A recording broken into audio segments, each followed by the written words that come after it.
Welcome, welcome, welcome to Armchair Expert on Spotify for the first time. First episode on Spotify, and we got a biggie. I know we told everyone nothing would change, but unfortunately, we're going by new names. I'm Brent Lancaster, and I'm joined by, could you introduce yourself, ma'am? Christina Markle. Oh, Christina Markle. I don't like, yes, okay. related to Megan. Oh, sure. But I don't like to draft on her fame. Oh, that's why you've been going by Monica Padman. Yeah. Oh, that makes a ton of sense now. Yep. Well, at any rate, we're so excited to be here. And with the most spectacular episode we're so grateful for, of course, President Barack Hussein Obama. Oh, my goodness. Oh, what a stud. What a ding, ding, ding. So without further ado, welcome to Spotify and please enjoy President Barack Obama. We get support from Quince. So we've been talking about Quince a lot lately, and as we head into fall, it's the perfect time to reset your wardrobe with their amazing pieces. I think it's so fun to do when the seasons turn over to just spruce up your wardrobe with a couple specials, and Quince is the place. Totally. We're talking organic cotton, Mongolian cashmere, tailored chinos from just $60. Premium fit and quality you'd expect from a luxury brand designer. I love Quince. You know, I like it understated and subtle, and I like stuff that has high quality. And Quince checks all those boxes. I love a lot of stuff from Quince. Honestly, they have incredible premium denim, which is very important for fall. It's pretty much all I wear in the fall is denim. And Quince has such a good selection of quality denim. Their stuff is so versatile, timeless, and built to last that you just grab every single day without thinking. Right. And all of that for 50 to 80% less than similar brands. They go direct to ethical factories, cut out the middlemen, so you get all that quality without overpaying for it. We love that. And they do way more than clothes. They have bedding, cookware, bath essentials, travel must-haves, same deal, and great quality. Upgrade your everyday. Download the Quince app for app-exclusive offers or go to quince.com/dax. Get free shipping on your order and 365-day returns. Now available in Canada and the UK too. That's QUINCE.com/dax. We get support from Apple Gift Card. Back to school is here, and for many, that means some big life transitions. Whether they are heading into a new grade or setting up a dorm for the first time, you want to give them something that actually supports their growth and success. Apple Gift Card is a versatile solution because it takes the guesswork out of gifting. It's not just about a new pair of AirPods for focus. It's about giving them the invaluable chance to choose the digital tools and subscriptions that suit their unique journey. They can use it for productivity apps on the App Store, movie nights on Apple TV, or extra iCloud storage for all those new memories. With Apple Gift Card, it's so empowering to give the students their freedom to allocate their own resources. Celebrate their new academic chapter. Visit applegiftcard.apple.com to celebrate their milestones and gift one today. He's an armchair expert. He's an armchair expert.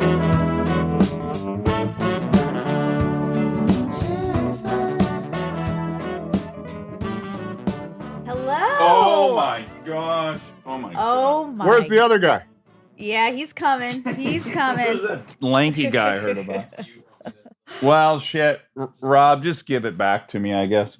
I was attempting to print out my notes so I wasn't holding a computer awkwardly because I want to impress you. And then you were late. And then I was late on top of it, so it all backfired. How are you? I'm good. How are you? So good. We're so excited. We got really excited when you read the question I had written to you. There was a lot of fanfare here at home. It was quite exciting. We should start with that. That took a turn. Yes, you'll like this, I hope. My wife has this amazing knack because she's much more attractive than me and more appealing just in general. Me too. We're going to bond on this. Yeah. So I was so excited. I said to her, oh my gosh, President Obama's going to read a question of mine. And she's like, oh, that's so great. Then I go to watch the response. And of course, the first 6 minutes is all about your love for her. And if I'm being fully honest with you, you didn't even answer the question I actually asked. So it was just the prototypical experience being married to Kristen. I hope she appreciated it. It was entirely sincere. Oh, that was clear, President. That was quite clear. that you loved her. And I said to her, it's not certain whether he knew about me before this question. I think you probably just knew I was married to her. Yeah, I Googled you, Monica, how are you doing? How did you end up? In the family? Yeah. How did you end up next to him in that big lounge chair that he Yellow has? Joybird chair. Shout out Joybird. I started babysitting for them years ago, and then I clawed my way to the top of the castle. I started assisting for Kristen once the kids went to preschool. Can I interject? We Sure. discovered quickly that Monica was a genius and that she had been in comedy for years and was a great writer. So she started taking over writing for Kristen and running Kristen's life. And then as a hobby, Monica and I argue about every single thing under the sun. We rarely see eye to eye, and we found it entertaining, and we thought this could be a good show, us arguing. It used to be fun, and now it's destructive. Yes, it's taking a toll on us. All right. Well, listen, I'm ready to dive in if we haven't already. Oh, we've dove. ABR, always be recording. Okay, so I hate to do this to you, but I'm actually going to go back to the question I asked you. Okay, so I think you interpreted as me asking, in the absence of a father, did you find yourself searching for male role models? But that actually wasn't my question. My question was, did you seek that male approval from peers? My dad split, and just whenever there were guys around, I was like, yeah, what's the definition? How do I do it? Yes, I'll do all of it.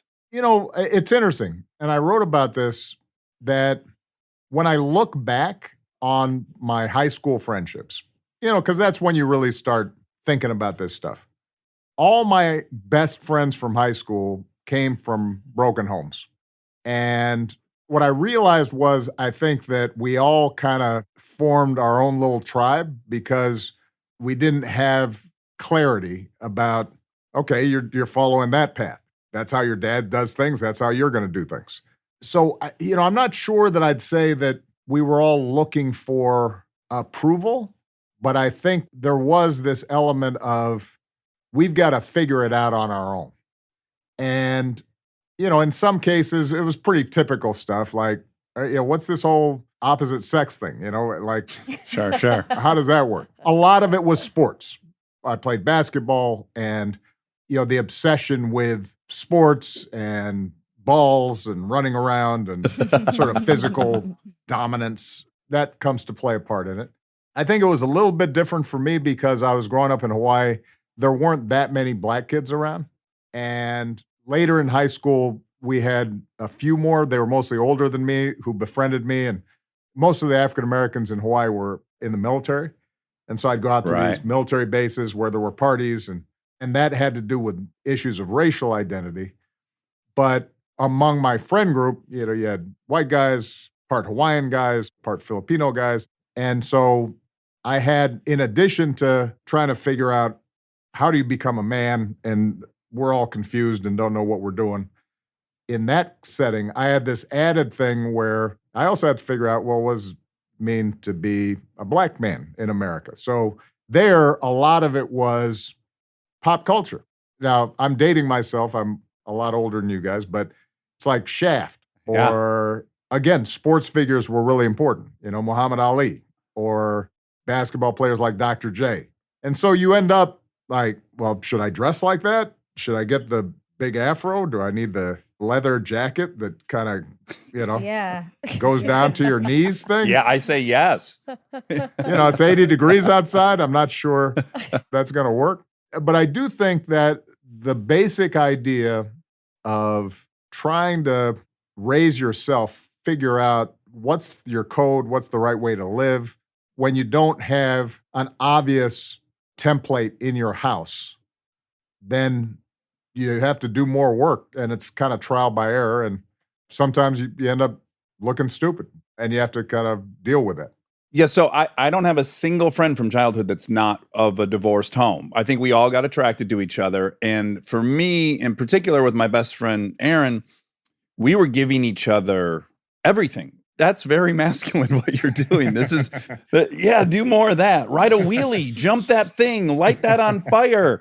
But Right. I mean, those were the cancerous elements of it. But I have to say there was also this crazy safe space to be vulnerable with one another, because we were the only outlet in this trusted relationship? Because the rest of it just seemed like wolves. Like all the guys seem like if we show any fear, any vulnerability, we're dead. And so I think I enjoyed being with kids who also didn't have dads because somehow I think we filled in each other's gaps a little bit. Do you think you had some really close relationships like that? Yeah, I like what you're describing there. And by the way, for me, I don't know how it turned out with you, but let's say we had a group of 7, 8 guys who were part of our little wolf pack.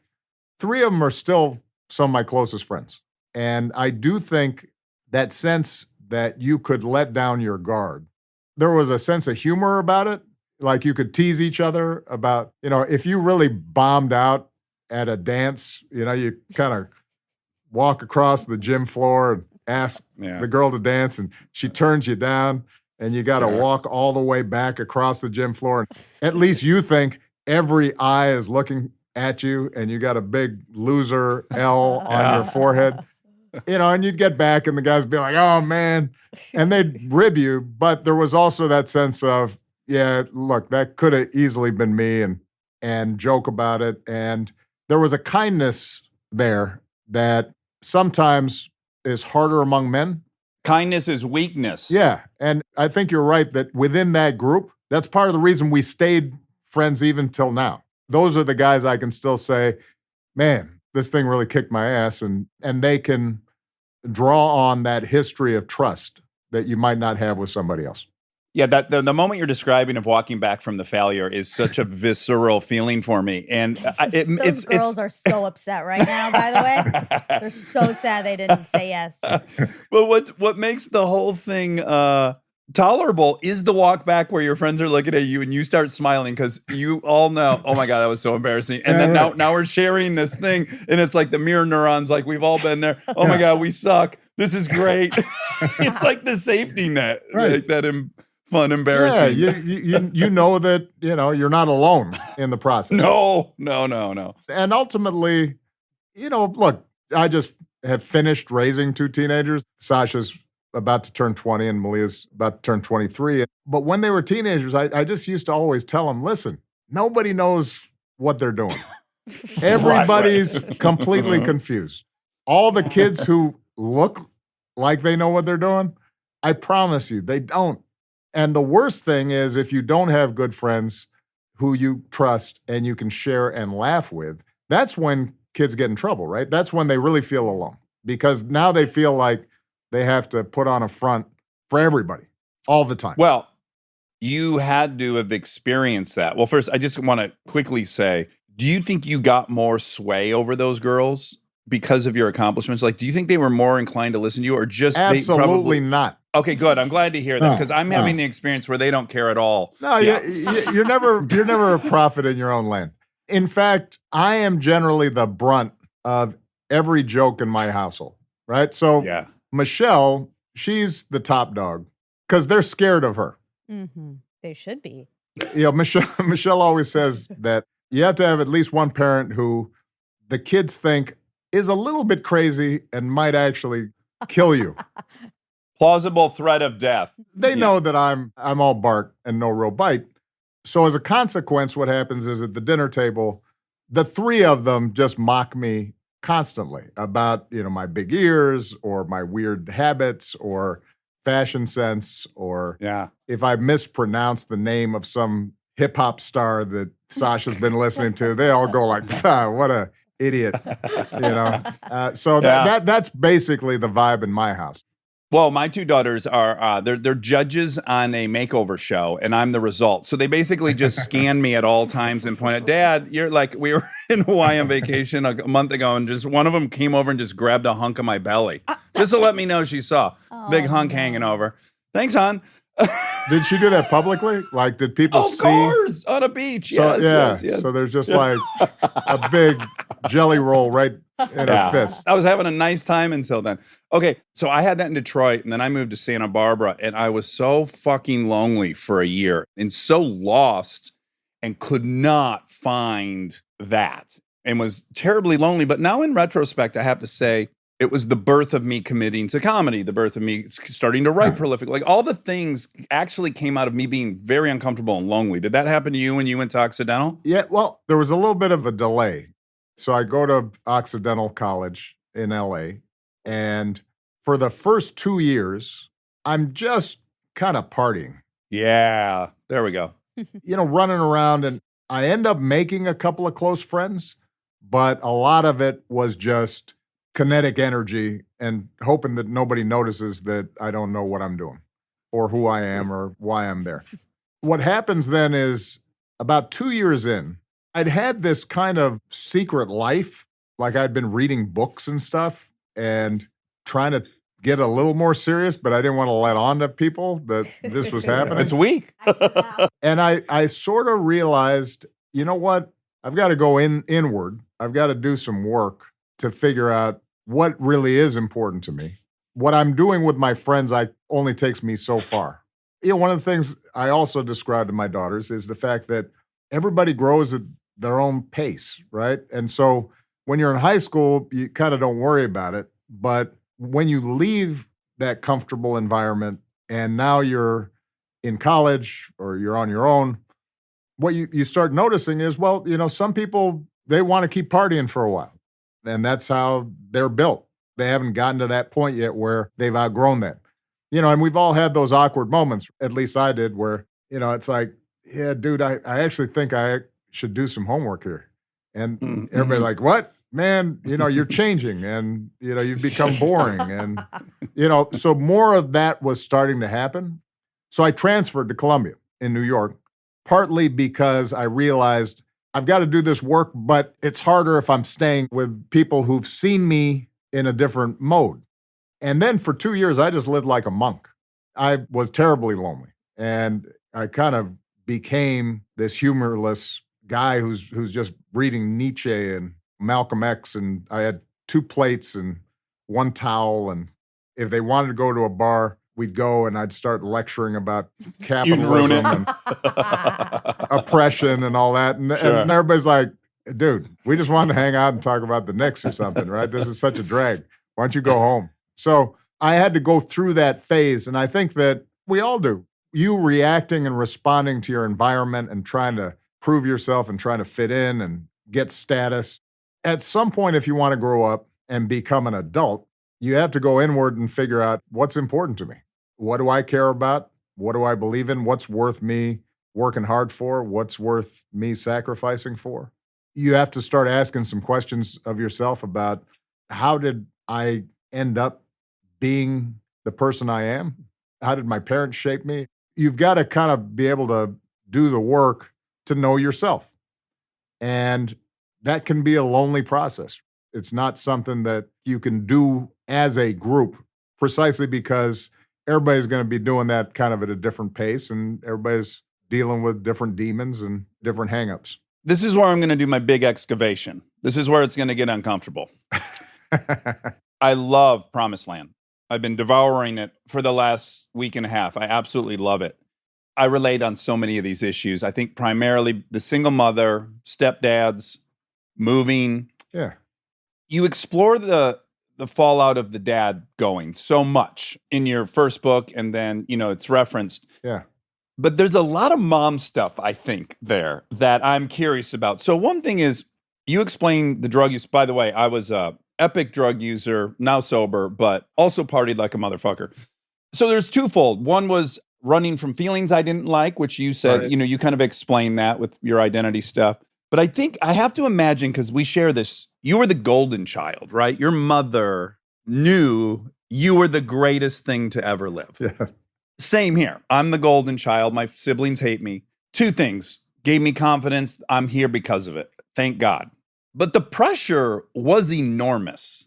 And I'm going to argue to you that the reason you left Occidental was there's the mom's voice in your head going, this is not what you're supposed to do. This dualistic personality you can develop, or at least I developed with this adoring mother, and then this lack of male approval where I have 2 identities, one where I'm a fucking animal and one where I've got to save the world. And it's daunting. Was it her? No, look, I write about this. I mean, she was very insistent that I was destined for some great endeavor. And part of it was that she had a strained relationship with her father, my grandfather, who was somebody who had all kinds of fantasies about what he was going to do, but never did them.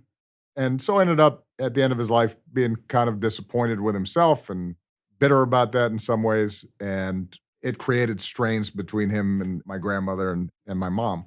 So the thing she wanted absolutely to make sure of was that I didn't end up like my grandfather. And she'd lecture me when I was taking my time on college applications about, you're not just some good time Charlie, right? Which is kind of a very, very Kansas expression, I think that term's in the book of AA, written in the 30s. Yeah.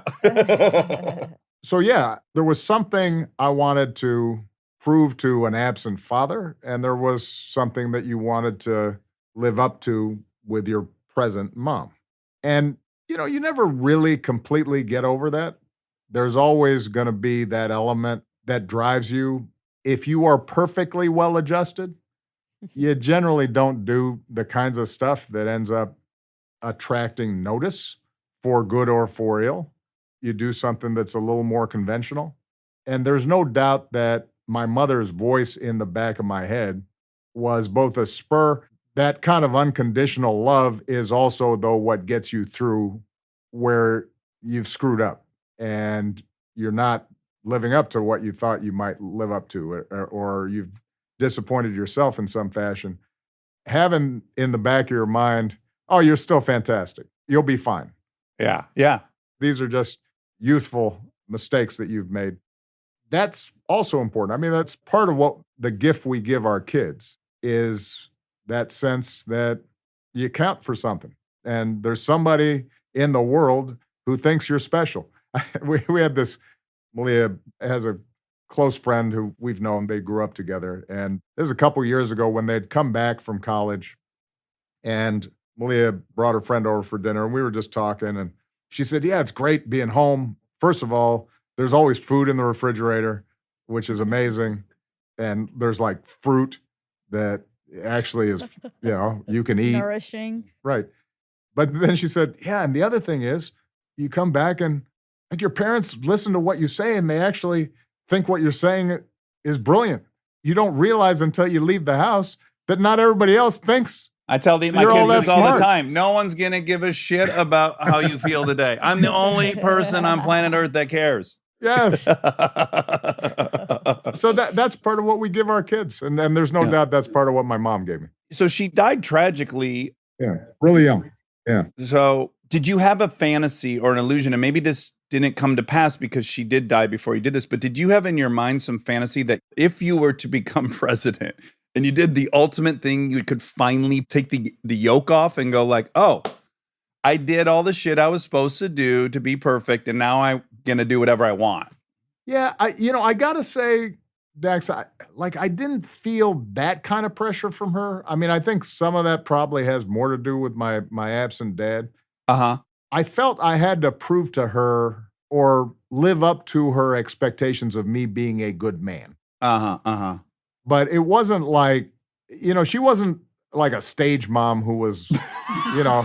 hey, No. come on, man. Why haven't you gotten on the Supreme Court yet? Smile. Yeah, exactly. It wasn't that vibe. With her, it was much more, are you trying hard? Are you putting in effort? Are you useful? Are you treating people kindly? Are you responsible?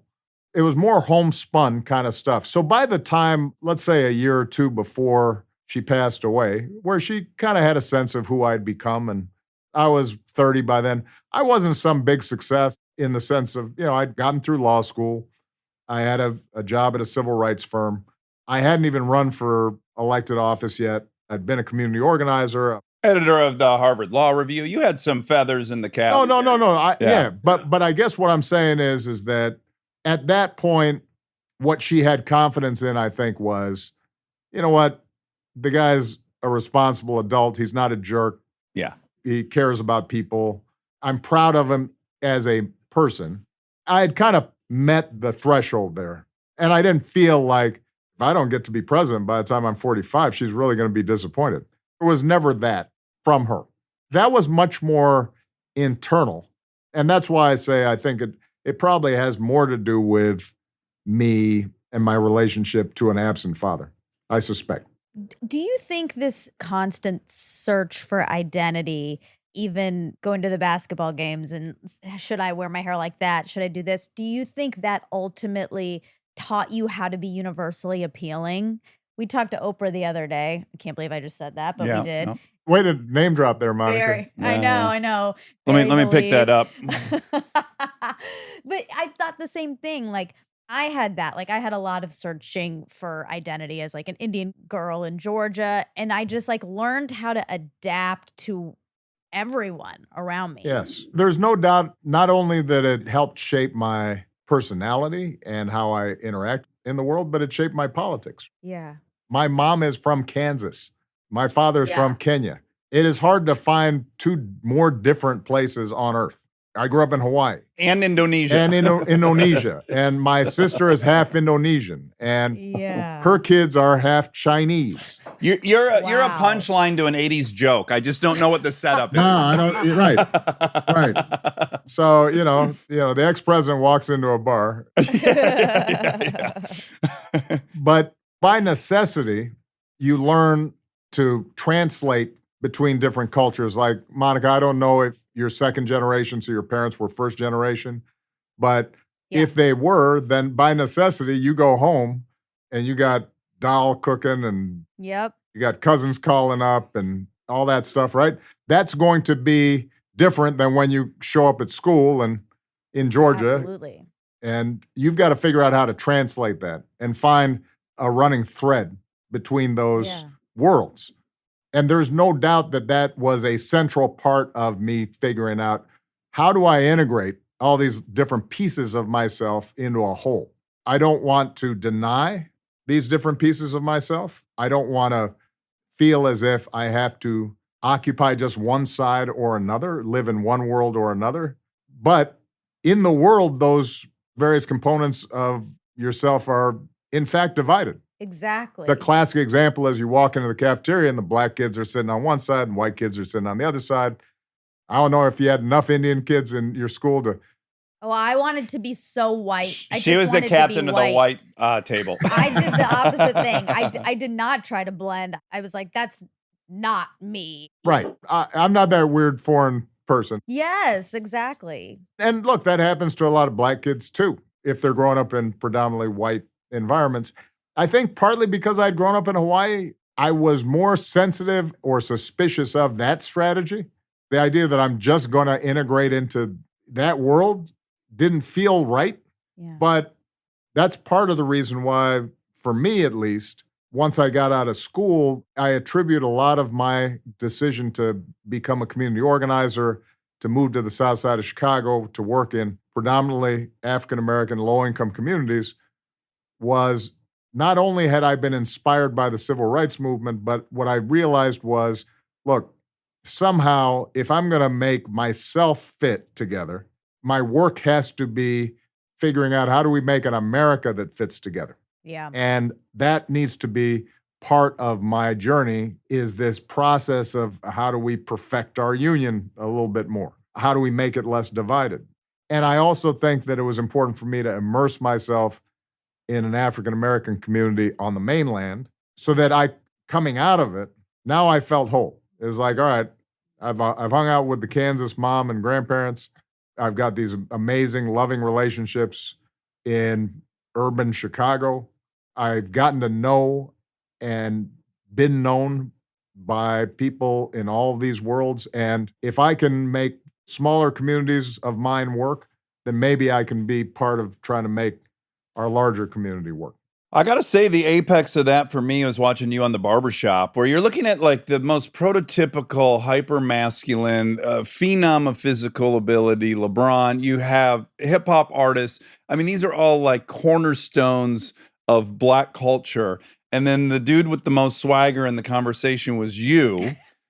And I was like, that's a level of confidence I aspire to. Well, that partly because I was not on the court next to LeBron.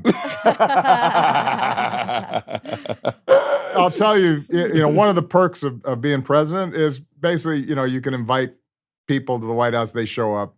Yeah. So for my 49th birthday, we had a all-star game that was just kind of for us.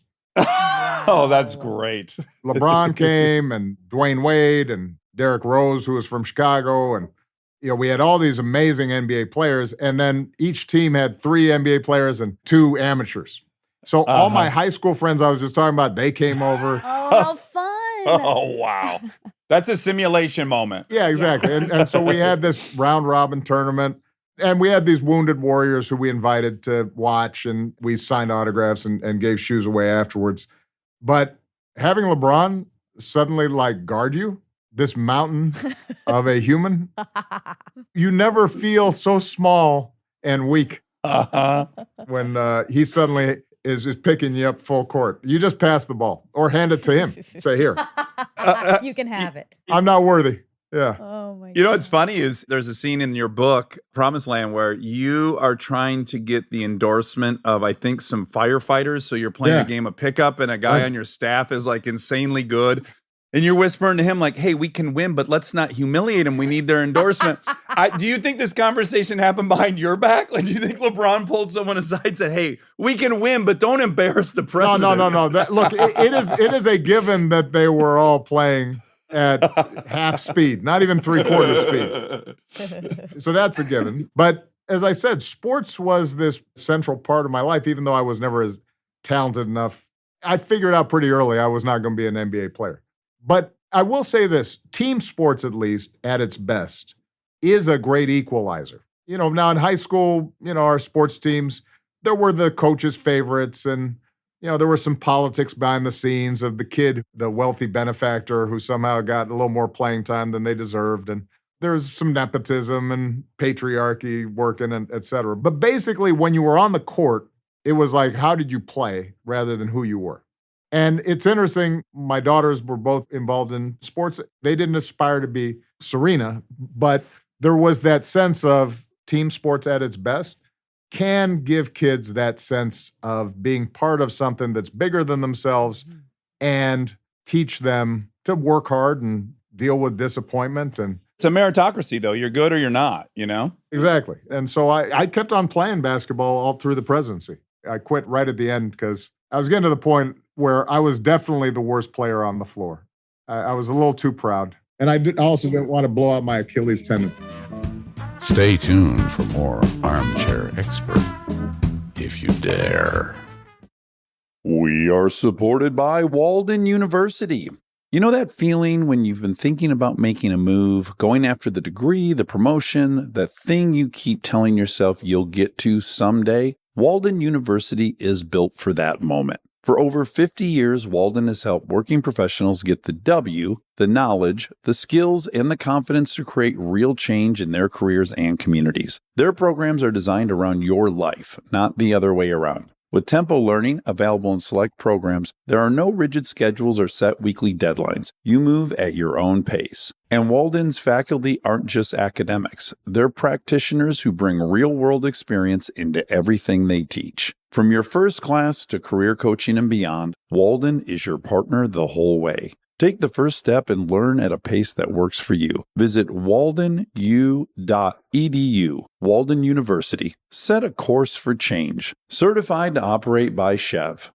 This episode is brought to you by the new Max original comedy series, Stuart Fails to Save the Universe. From the world and creators of The Big Bang Theory comes a new comedy series. Stuart Bloom, comic book store owner and lovable underdog, accidentally breaks a device built by Sheldon and Leonard and kicks off a full-blown multiverse Armageddon. Now, he's on a mission to put reality back together alongside his girlfriend Denise, a geologist named Bert, and physicist Barry Kripke. Along the way, they're running into alternate universe versions of characters you already know and love. Check out the new Max original comedy series, Stuart Fails to Save the Universe, now streaming exclusively on HBO Max with new episodes Thursday at 9 p.m. Eastern. Subscription required.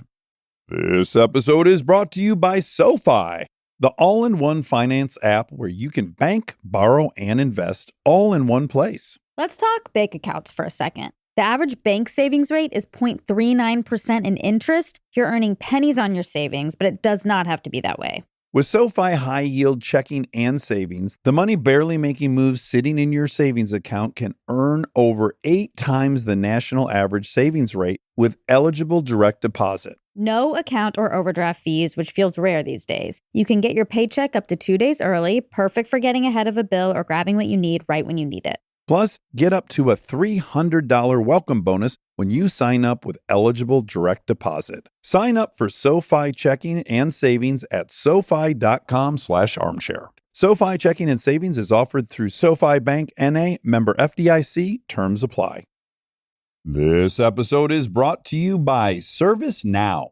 Look, I have my dream job. I get to talk to folks I admire like crazy and ask them virtually any question that I want to. I can't imagine a better way to spend my time. But even dream jobs have some not so dreamy parts, the stuff that gets in the way of the actual work. Now, that's where ServiceNow's AI specialists come in. They don't just tell you what you should do about your busy work. They actually do it, start to finish. Cases closed, requests handled, no extra work for you. So you and your team can focus on what matters most, which for me is, are they obsessed with male bodies on the same level as I am? They never are. To learn how to put AI to work for people, visit servicenow.com.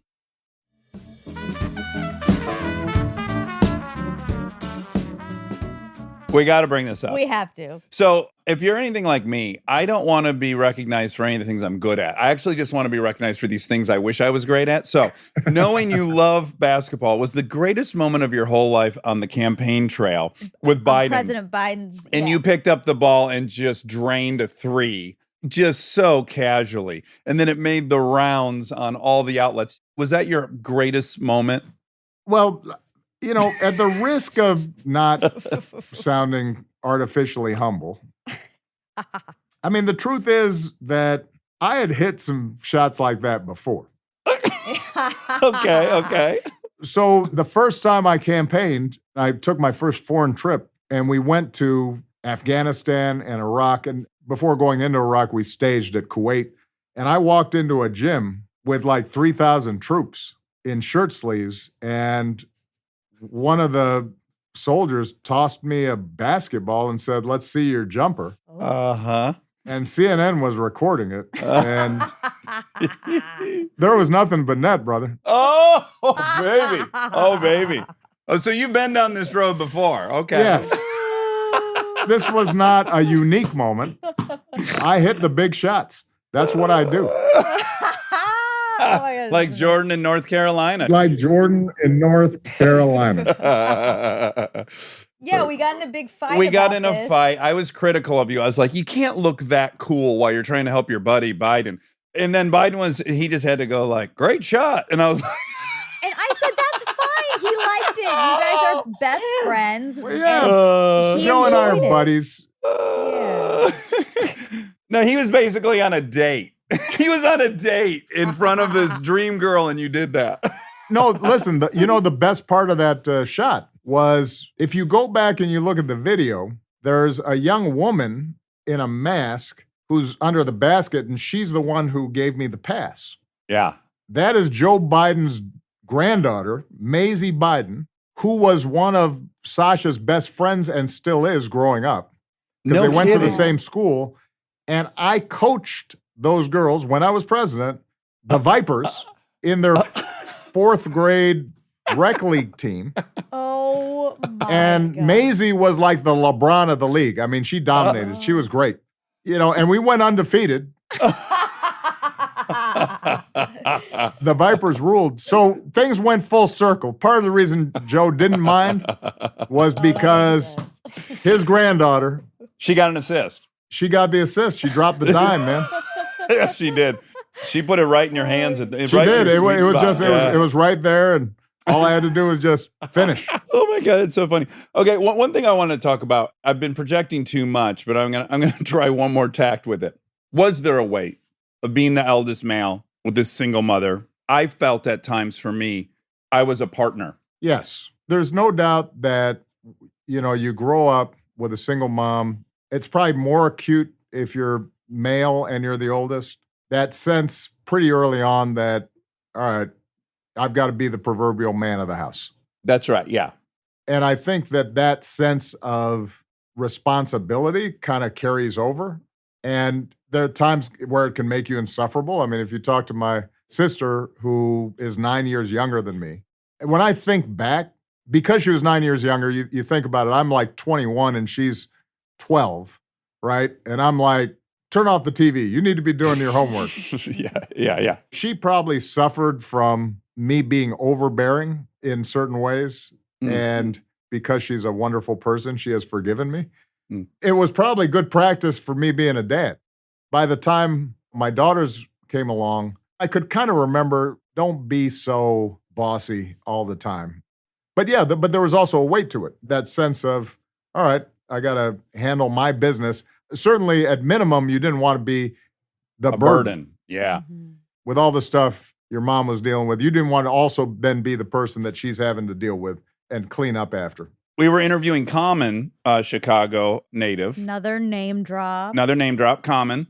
Good guy. Great guy. And he and I were bonding over having commitment issues. And I said to him, do you think it is all possible that having already experienced the weight of being someone's partner before you necessarily chose to, that in future relationships, it was a little daunting? And when I read in your book, A Promised Land, that Michelle initially wanted to get married and you were hesitant. And of course, Michelle is a brilliant bombshell smoke show. She's all that. Yeah, she is all that. But was that at play? Did you have any reservation of like, oh, I was already signed up for that? You know what I think? I wasn't that hesitant actually about Michelle. You think about it, we dated for 3 years. It wasn't like I dragged it out. And for 2 of those years, we were apart because I was still in law school. She was back in Chicago. I think for me, I've never completely understood this, but I actually had fewer commitment issues than most of my friends. I liked the idea of family. I liked the idea of being there as a husband and a dad in a way that I hadn't had. Yeah. Do you think you wanted to give someone what you wanted? Is that part of it? For me, it is. Yeah. And I think there was that sense of, I was missing this. Look, my mother gave me, as she always described it, if anything else, at least I gave you an interesting life. And she's absolutely true, right? I mean, I was flying to Jakarta when I was 6 years old, and I'm body surfing in Hawaii, and I'm stopping in Australia, and all kinds of cool stuff happened to me. But we didn't have a center. We didn't have a base. There was disorder. Michelle's the complete opposite. And I write about this in the book, and I've teased her about it before. She's Leave It to Beaver, right? I mean, dad, mom, brother. The only thing missing was a dog. And lived in the same house and neighborhood and cousins and uncles. And she just had this built-in community that was stable and steady and trusted. And I think there was a part of me that saw in her the chance to give my kids something I didn't have. Now, the flip side is, and she'll admit this, there was a part of me that she saw that she didn't have as growing up, which was adventure and risk-taking. Yeah. So in that sense, I think it was complementary. Look, the bottom line was you're hesitant when it comes to commitments just because, and I won't say this is a man thing. I just think this is a person thing. You're kind of thinking, man, am I ready to lock down? And so you got to think about that a little bit. But at the end of the day, it's always a leap of faith, and I'm glad I took it. Well, I think I'm only attracted to women that are incredibly industrious hustlers. And I see that parallel with, of course, your mom ended up with a PhD. By the way, anthropology, mastered in anthropology. Oh, look at that. Ding, ding, ding. Ding, ding, ding. So your mom was crazy intelligent, crazy driven. It makes sense to me that you would have been attracted to someone like Michelle, who was out there getting it done. Yeah, and my grandmother was, I write about her extensively. She's part of the greatest generation. She doesn't get the GI Bill when my grandfather comes back from World War II. So she never gets a college education, but starts in the secretarial pool, becomes vice president at this regional bank, Bank of Hawaii. I was accustomed to strong women. And pretty early on, I kind of figured out, in contrast to some of my friends, that if I was out with the Cupid doll who was sitting there agreeing with everything I said and was just looking cute, it's embarrassing.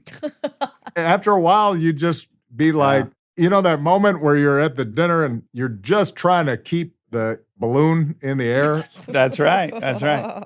It's just sinking and sinking and Yeah. run out And of you're, things to say. and you're and- asking yourself, how much do I value sex? I mean, what percentage of the day can it actually be? Well, but more than that, part of what you realize is this won't be that much fun because there's nothing that's stimulating the brain waves here. There's no humor and pushback. But as I said, not all my friends felt that way. I had a bunch of friends who didn't want to be challenged in that way. And now what's been interesting is my staff, a lot of them who started with me out of high school volunteering on campaigns, now they're 35, they're starting to think about marriage, form families, start having kids. And, I tell them, look, part of what you buy into if you have an incredible partner who's going to, by the way, raise your kids with you. So if they're boring, Yeah. that's what a you're gonna big get. influence on your kids. But part of the deal, part of the package is everything's kind of up for negotiation. They're not going to defer to you on everything. And there is stress and hassle involved in those daily negotiations. And you've got to be okay with that. That has to be your expectation. Yeah, that's got to be your expectation. And it's worth it. So I was pretty clear, I think, from the start that that's what I was willing to sign up for. And I was right. And by the way, my daughters turned out to be strong, amazing, really sharp, funny kids because their mom is all that. Well, having never been around you, but there's a big clue for me in your book. And again, this is something I feel like I really can relate to. So my wife too is a beast. She is a fucking beast. I love her. There's so much reward out of being with that beast. There isn't a decision we don't debate for 40 minutes. So I so relate. But then the other thing I would guess with Michelle is that she is probably a master at making you work for it still. So this is another great gift of my wife's. She knows I'm an approval junkie. Your wife knows you are too.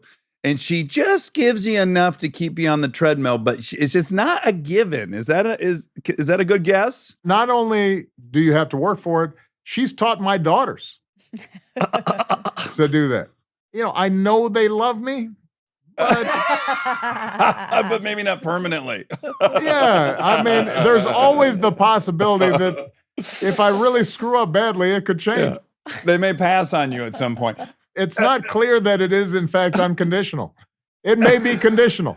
Yeah, and that may be the right call to keep you and I around. The reason I figured this out is you give some of the book to Emily, someone on his staff, and this for me is Monica. So this is a thing I related to so much. So he has a preoccupation with this woman on his staff when he's running who doesn't give a fuck about anything. He cannot impress her. He's doing voices. He's telling stories. So no smiling. He introduces her to Oprah. She's like, yeah. Well, yeah, I recognize. Yeah. And I was like, oh my God, we have the same word. Yeah. If Emily Purcell is listening, loved her. So I'm running for president. We're in Iowa. We weren't the favorite candidate. We were running against Hillary and the Clintons and a lot of candidates who were much more established. So we had all these young kids, who were running around. And one of our top lieutenants in Iowa was this woman named Emily Purcell, who she was maybe 25, looked like she was 17. And she couldn't have been more than like 5'2". Oh my God, you're describing Monica to a T. Keep going. But she was tough as nails, knew everybody, was this political operator. And so she was the person who would accompany as we go from these small towns. And she'd tell me who the county chairman was and, what issues were about corn prices, were big there or this or that. And the whole time I'm kind of thinking, we're, hanging out. I'm charming.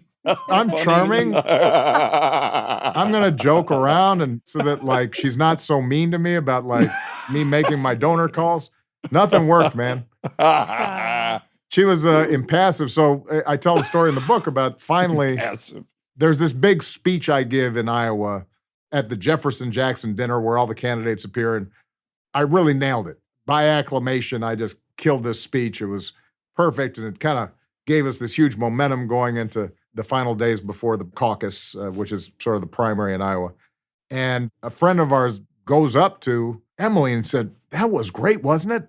And Emily says, Yep.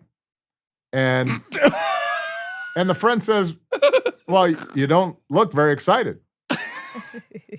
And then she just had this complete stone face. She says, this is my excited face. Oh my God. That was Emily. But that reminds me, though, of we were talking earlier about communities. And one of the great things about some campaigns, not all, some political campaigns are transactional, right? You got these high-powered consultants and they're getting paid lots of money and it's all about polls and TV, et cetera. And then there are a handful of moments, and my campaign in 2008 was one of those, where you really do form this community of people who are there because they've got this idea. In our case, this idea that we could bridge our differences and bring people together. And you had a bunch of kids, really, who were suddenly dropped into these communities that they'd never been before, and in some ways looked completely foreign to them. And they would win over people who were much older, farmers and factory workers. And in some ways, I got elected based on the relationships that those kids formed in these various communities all across the country. And I write in the book about just how, to this day, I would do anything for those kids. Yeah. A lot of them continue to work with us and stayed with us. But politics at its best is analogous to the friendships we were talking about. It's not exactly the same, but there's that sense of we built something that transcends issues or, what's in it for me. It's that kind of sense of, I trust you, I see you, I believe in you. And that's a powerful piece of business. And it's a vulnerable endeavor. You all know that Judgment Day will arrive and they will vote whether they like you or not. Yes. So everyone's got their heart on their sleeve. Everyone's exposed. Everyone has failure as an option ahead. No, I think that's exactly right. And in fact, it's one of the reasons why, there are times where people wonder, wow, how is it that politicians lose themselves or become jerks? Or, is it just the occupation attracts jerks? Or is it that, does it change them? And a lot of it is that we organize our lives as we get older so that we don't have public failures. Yeah, yeah. So that we don't suffer the same kinds of humiliations that we suffered when we were adolescents. The dance floor. Yeah. Literally the dance floor, right? Yeah. Politics is one of the few situations in which grown people can have very public humiliations. Yeah. And what happens is a lot of politicians, they will do anything to avoid that sense of everybody looking at them saying, you are a loser. You lost. You lost. And the judgment being not just that you lost this seat, but that as a person, you're somewhat unworthy. And people kind of looked at you and decided, we don't like you that much. It's so painful. Some people have decided to not accept that. Boom. That sometimes happens.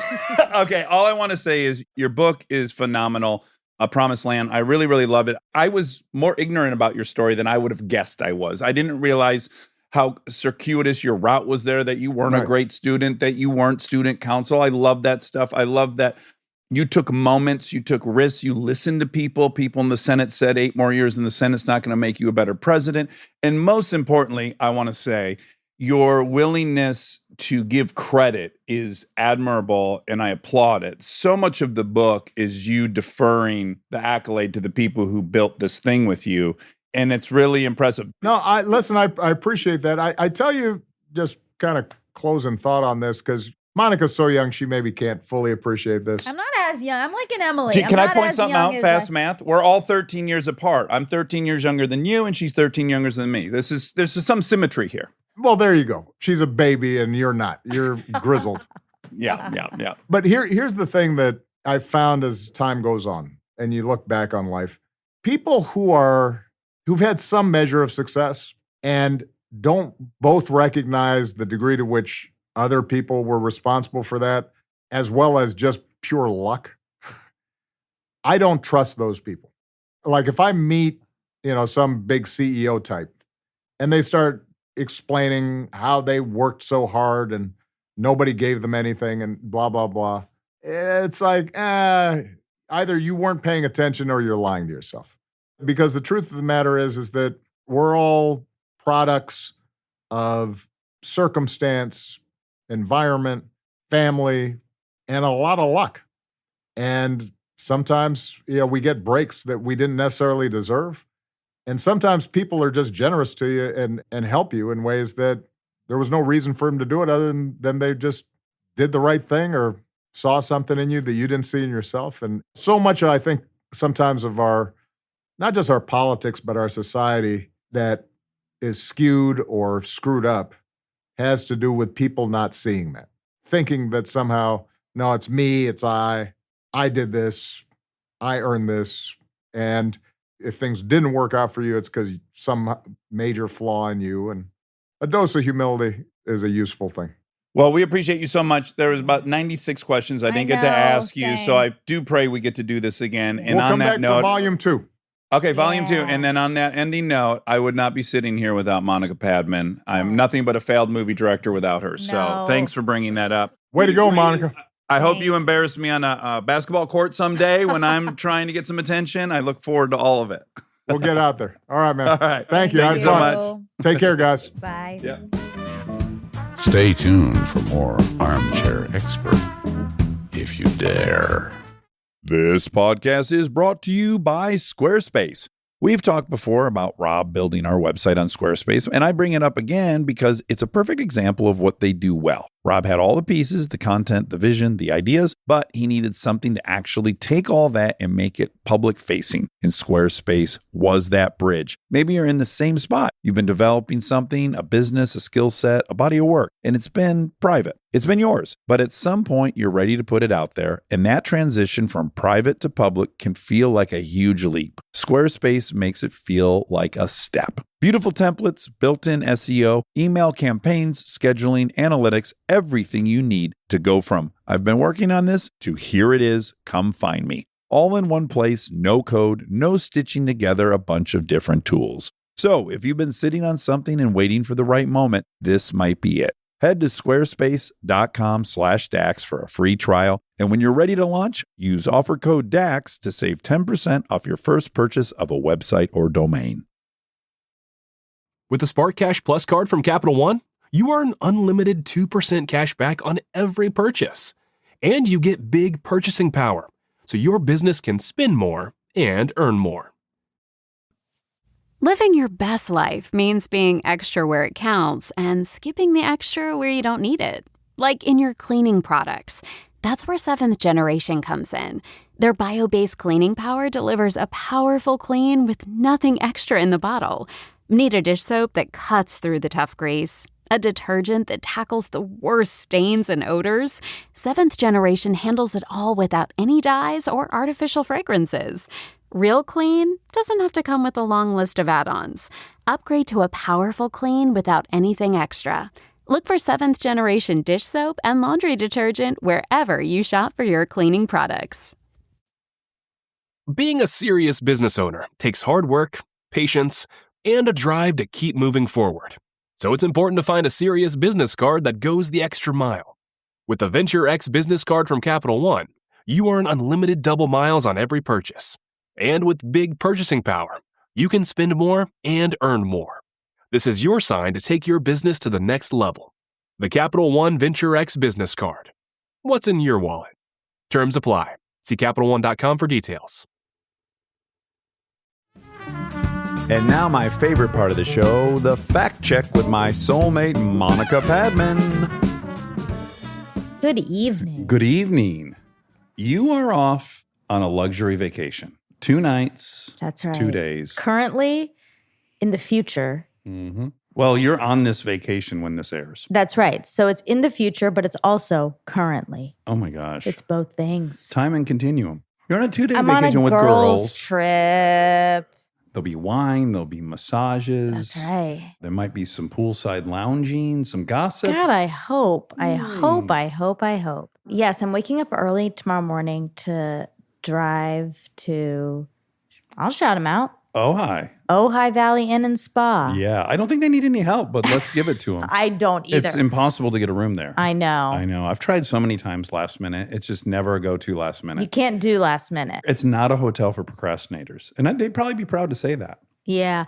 Even during like pandemic times, Forget it. it was too hard. Yeah. It's worth the wait. I'm very, very, very excited. Taking a little time for the gals. Yeah. A couple days. And what are you going to do? Well, best friend Aaron Weekly's in town. He is. I will have at this point gone on a motorcycle ride with my de facto father, Tom Hansen, and Aaron Weekly, my son. Oh. So it'll be a 3-generation. Oh, I didn't even think of that until I God. just Is said he going to it. call Tom his grandpa? Yeah, I insist on it. Okay. Yeah. Good. I got to explain to Tom that Tom doesn't even accept that I'm his son. Wait till he finds out Aaron's his grandson. Yeah. That's going to be a real big hurdle. He has for a him. lot to take in. What does Tom not like about you being his son? The fact that he has to be a parent, or that he's old enough to be my dad. Okay, Yeah, because okay. we're bros. I know That's that. the truth. Yeah. He doesn't want to think like I need a father figure. That's okay. But see, We're that's best what I'm friends. asking. Yeah. We're really, really tight. But I do look up to him. I idolize I know you him, do. and I seek his guidance quite often.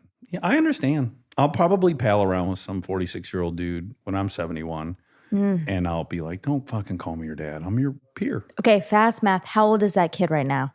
What kid? The one that's The one that you will be hanging out with when you're 71. okay. He is 21. Oh, It's scary, right? Feels like not that big of a difference. it doesn't. Yeah, I'm 25 years older than a 21-year-old. And Tom is 25 years older than you? He's 71, so 51. Yeah, he's 25 years older than me. No, he's more than that. No, Really? 71 minus 46. Oh my God. I know. We both know. We don't need to say it. Let's stop talking about it. I know. Tom's so virile. And he rides Oh, a he motorcycle is. like a motherfucker. Yeah, that's crazy. What's the problem? He's got that thick head of hair. There's no problem. You definitely could hang out with the 21-year-old now and mentor. Do I have any 21-year-old friends? I don't think so. What's my youngest friend? Probably Charlie. Anna. How old's she? She's Daniel Ricardo. He's 30. Yeah, Anna's younger than that, I think. Oh, okay. How old's she? I think she's 19? turning 30. Oh, okay, 29. I think. Still, I got to shave eight years off that. Okay, let me think. My brother, he's not even 21. Okay. Oh my God. All right. Like, think how young that is. I'd have to be hanging out with like a senior in college, I don't want you to do that. junior in college. What about the kid on Bless This Mess, the boy? He was like 27. Oh, Jesus. But yeah, We're never going to consider find him a a friend. 21-year-old for you to if mentor. you're a 21-year-old and you want to be my friend, please hit the comment section. If you want a dad, If you want a dad that wants to be your bro, hit me up. well, President Obama. can you believe we did that? When we started the show, it was a huge joke Yeah. that we would eventually interview Obama. It was a blatant joke. And yeah, he falls into the category of like, even as an actor, I never watched him giving a speech on TV and thought, I might meet that guy. Like, I didn't think I'd ever chat with him. Yeah. Nor Hillary, nor Bill. So they're still in that category of like, there was no shot that we were going to ever chat with them. Yeah. Like, you'd see actors and you'd think, I don't know, maybe Brad Pitt will be at the wrong party, that I'll be at the right party, and then I'll And we'll meet have him. our microphones. Yes. It's just really surreal. It's really high on the gratitude list. I would have predicted I'd be so starstruck by him that I wouldn't even comprehend, like, oh, he too is a human who wants to be, if he's agreed to do some appearance, he wants it to go well too. Oh, well, we both want it to go well. There was some Well, weird sense of isn't that sort of what we do? I feel like the whole point is to make people normal. Sure. Or not make them normal, Approachable. show their humanity and their normalcy.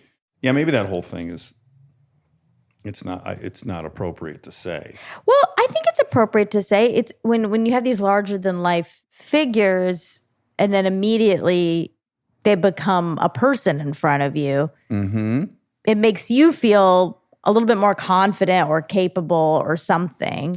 It could sound cocky. Well, yeah, it does. Yeah. But it also sounds like the truth, which is just people are people. And it doesn't take away that it was incredibly exciting and also such a fun chat. Oh, humongous privilege. Like, none of that disappears. Just the, I can't believe I'm talking to this person, and that's a lot of what my brain's concentrating on. Right. wasn't there, and I'm grateful for it. Yeah, well, you have to compartmentalize also. You can't, when you're interviewing someone and trying to have a vulnerable, honest conversation, you can't be thinking, I cannot believe I'm talking to this person. Yeah. Whoa. God, my Foley. Lord. Twist the plastic This thing on the part, bottom. you know, There it's you go. never, it's just not tight twisty enough for you. twist. Twist, twist, twist. Yeah, just twist No, just okay, keeps twisting. Endless infinity. Oh, there we go. We did it. Oh, it wasn't infinity. You did it. You taught me. Very mechanical. Oh my God. Speaking of mechanical, I know you aren't going to bring this up, but I'll bring it up for you. What's that? You fixed my tire. Oh, right. You left the house. I left your house and the construction zone that is our home. And I was driving, and my car told me that the tire pressure was dropping.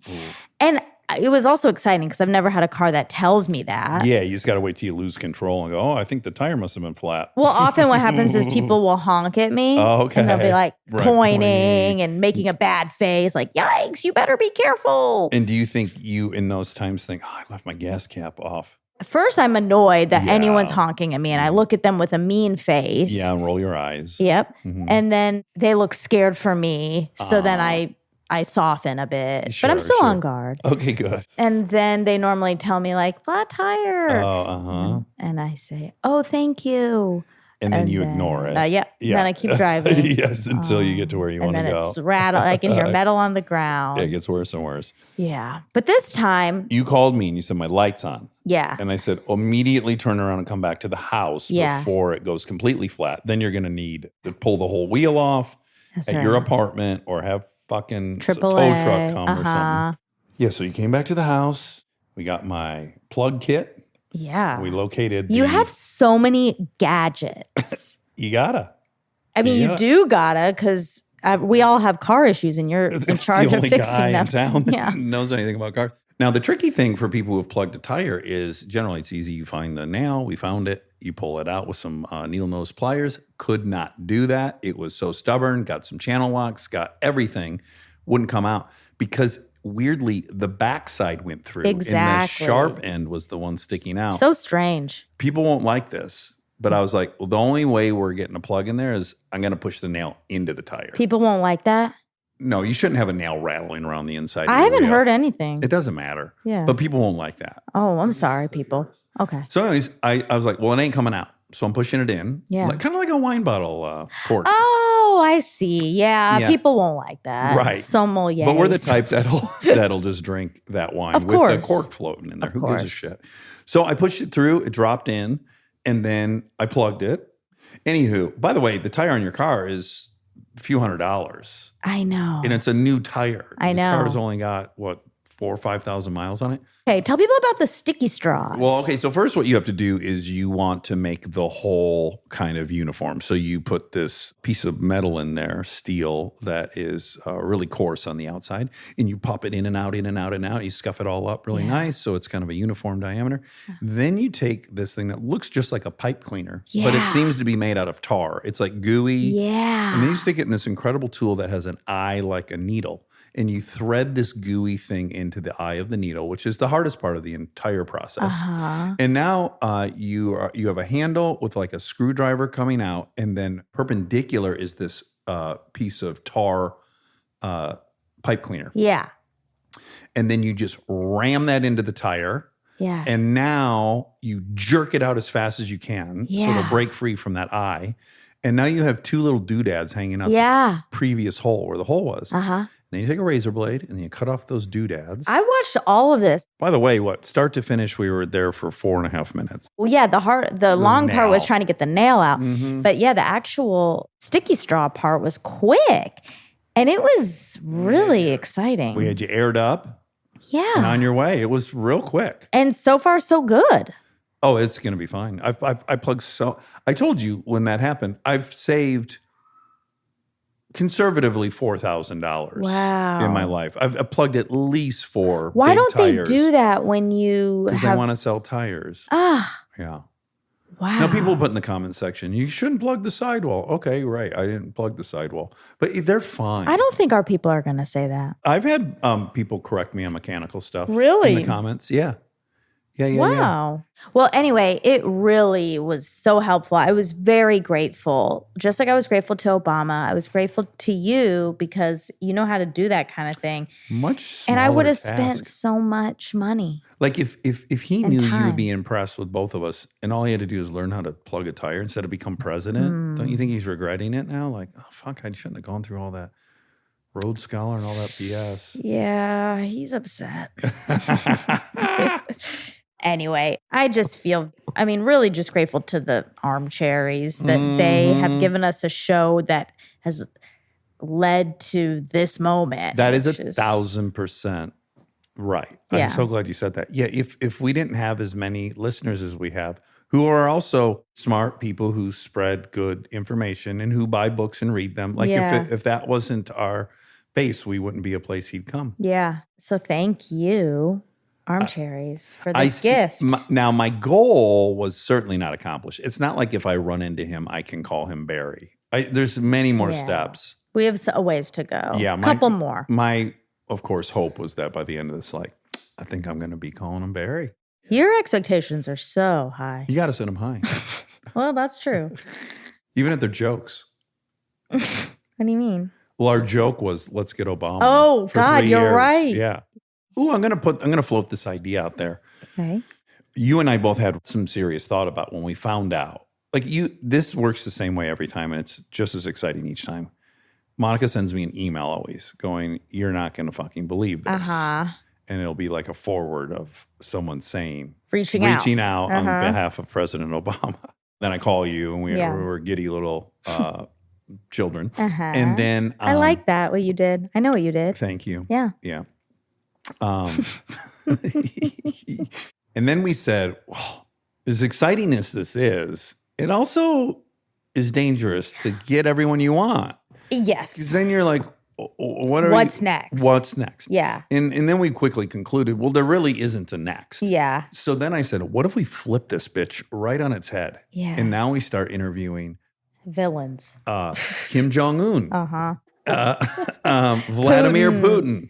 Yeah. We're going to have to get a hold of Steven Seagal, and then he'll Oh, introduce us speaking to of that, there were a lot of comments. Oh, there were. Especially people who've read Juliana's book.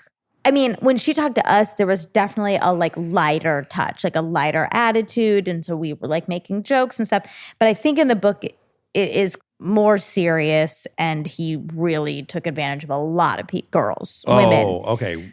So we didn't know that. We were not aware of the depth. But also we didn't read the book. I guess people who have said yeah, that chapter is not, it's intense. Oh, okay. Well, that kind of explains. Remember what I said to you afterwards, when I brought him up, I was really trying to read her face going oh, is this something she wants to talk about or not? Right. And probably because I was bringing him up in such a silly manner. And I assumed the chapter was kind of pointing out what a bozo he is. Right. I was having a hard time getting a read of whether or not I was if this was a good territory To talk about, and yeah. maybe it was exactly that. Yeah. In her mind, it was oh, well, this chapter isn't funny. A funny thing. Mhm. Yeah. Okay. Yeah. If we're sorry that we made that we didn't maybe realize the gravity of Exactly. the Steven Seagal story. Yeah. But wait, no. Okay. So sorry, going back. So now you want to interview villains. Because guess what? They're probably people too. People won't want to admit it, but they're probably Yeah, people too. They might be. Some of them are AI. Huh, true. It was funny because I told, a few people close to us that we were going to have Obama on. And almost everyone had the exact same reaction, which is, so I guess you're done? Right. So there's right. going to be no more episodes after that? It was really funny. But what's great is so I have those kind of thoughts. And then right around the time I was having those thoughts, we released Jonathan Tucker. And I'm no, my favorite part of this show is also just probably someone you don't know a lot about, or you might even be introduced to. Of course. And then they're lightning in a Cadillac. Yeah, I agree. Okay. Thanks for processing that with us.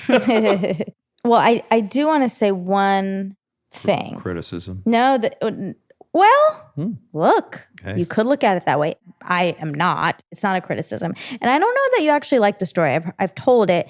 And I'm sorry if you don't, because I'm not saying it in a way to take anything away from you. Oh. But at the beginning of the episode, he asks me, how did you end up in that chair next to him? Uh-huh.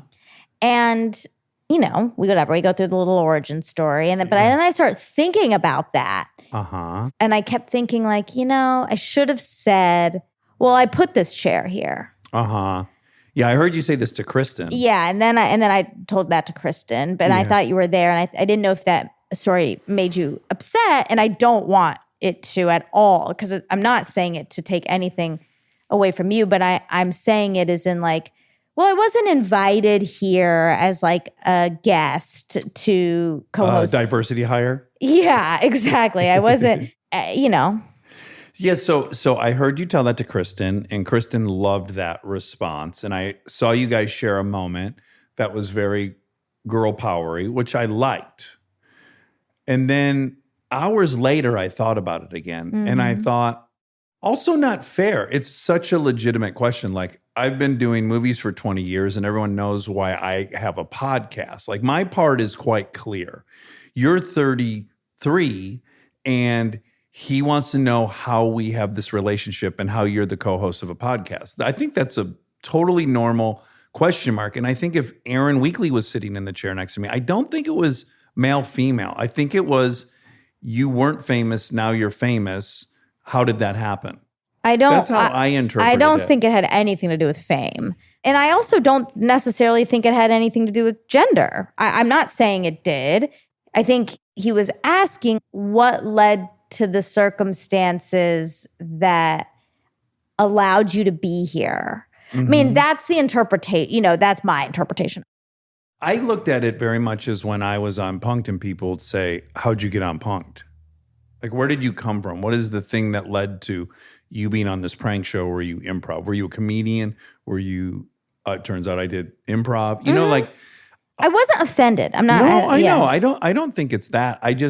What I thought was, first and foremost, objectively, it's an awesome story. Take you and I out of it. Someone that started babysitting for somebody ended up running one of the person's lives and then started a podcast with the other person. That's an incredible story. It is. Yeah. Yeah. But well, that's the thing he was looking for. In reality, it's an incredibly interesting story, I think. Let me put it another way. One of the things I hated was people would go, oh, you were friends with Ashton? And when they would say you were friends with Ashton, I felt like they were saying somehow he didn't earn this part. No, he didn't cast his buddy on this show. I was at the Groundlings and blah, blah, blah. Yeah, yeah. And I just wonder if you're having any of those similar feelings I had. Probably. Two things are both true. One is you 100% deserve to be exactly where you're at because you created it. We created it together. So in that respect, you're 1,000% correct. You're here because you created this thing. Right. That's all I'm saying. Yes. Yeah. And what's also true is you ended up creating it because we knew each other and you started as a babysitter. And that's this other fun part of it that's also true. Absolutely. Yeah. Yeah, both things are true. I just think it's important for women to take ownership of the things that they own. And it's easy to not. It's much easier to not and to take the I'm so gracious route. Right. And not sound braggy or something. Exactly. Anyway, so I wish I had said that. Yeah. And I have a hunch. My guess is most women will feel exactly like Kristen did when you told her. I hope. Yeah. And they're probably mad now at me for having the thoughts I have. No. But we'll see. In between the complaints about how I plugged the tire, maybe there'll be some. Some complaints. hopefully same people. Okay, some fackies. Hit me with some fackies. Favorite moment of the thing? I think we have the same favorite moment. Oh, tell it. Well, my favorite moment was when he was kind of bragging about how good he was at basketball. Me too. I love that. That was the first time I felt like this might be what it's like to hang out with him as opposed to interview him. Yeah. Yeah. And it'd be fun. What's a Cupid doll? Do you know what a Cupid doll is?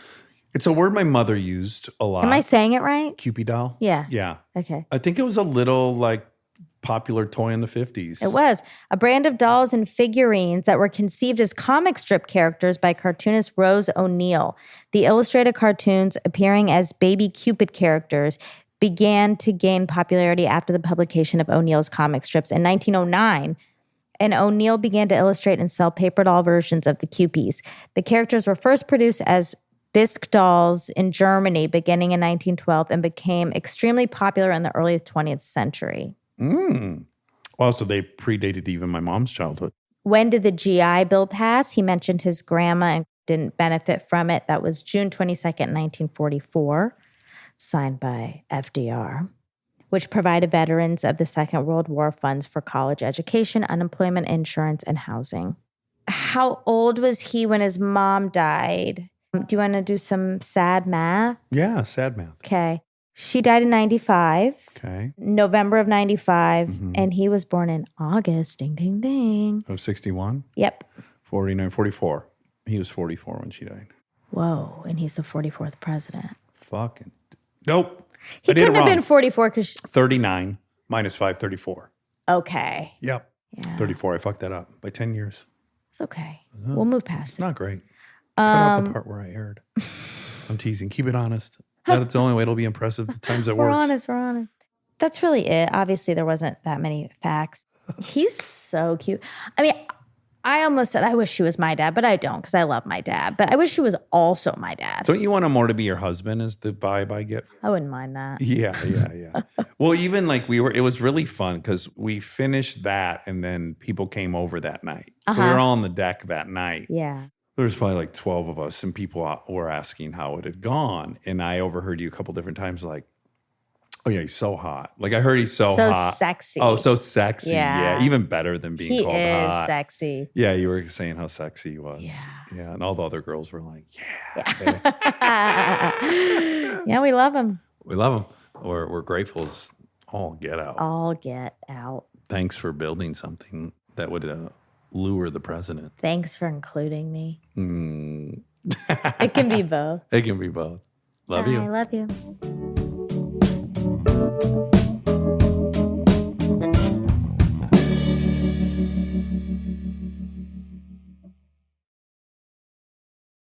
We are supported by Allstate. Checking Allstate first could save you hundreds on car insurance. Not checking your gas gauge before hitting the road? You genuinely thought you could make it? You were wrong. That's a very long stretch of highway where you learned exactly how far fumes can take you. And it's not far enough. Yeah, checking first is an excellent plan. So check Allstate first for an auto quote. It could save you hundreds. And for fast, reliable help when you need it, add an Allstate roadside plan today. You're in good hands with Allstate. Potential savings vary. Insurance and roadside assistance plans are subject to terms, conditions, and availability. Insurance provided by Allstate North American Insurance Company, Northbrook, Illinois. Roadside assistance plans provided by Allstate Motor Club, Incorporated, an Allstate affiliate.